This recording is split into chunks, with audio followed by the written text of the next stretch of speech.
بسم اللہ الرحمن الرحیم۔ سورہ بقرہ آیت نمبر 8۔ اور بعض لوگ ایسے ہیں جو کہتے ہیں کہ ہم خدا پر اور روز آخرت پر ایمان رکھتے ہیں، حالانکہ وہ ایمان نہیں رکھتے۔ آپ سب لوگوں سے گزارش ہے کہ اس چینل کو زیادہ سے زیادہ سبسکرائب کریں اور بیل آئیکن کو دبا دیں اور آگے شیئر کریں۔ اللہ پاک اس کے صدقے آپ لوگوں کی مغفرت فرمائے اور آپ لوگوں کی دلی خواہشات کو پورا فرمائے۔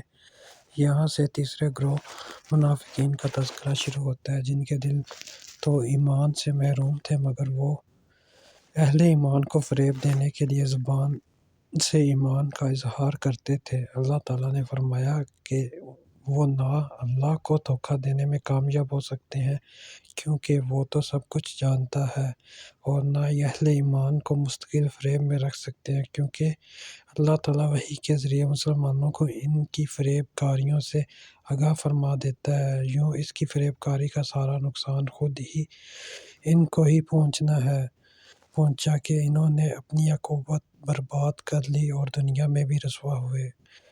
اللہ پاک اس پر عمل کرنے کی توفیق عطا فرمائے اور ہماری دنیا اور آخرت میں آسانیاں پیدا فرمائے، اور ہم سب کو نیک ایمان کے ساتھ موت عطا فرمائے اور ہمارے لیے آخرت میں آسانیاں پیدا فرمائے۔ آمین۔ جزاک خیر۔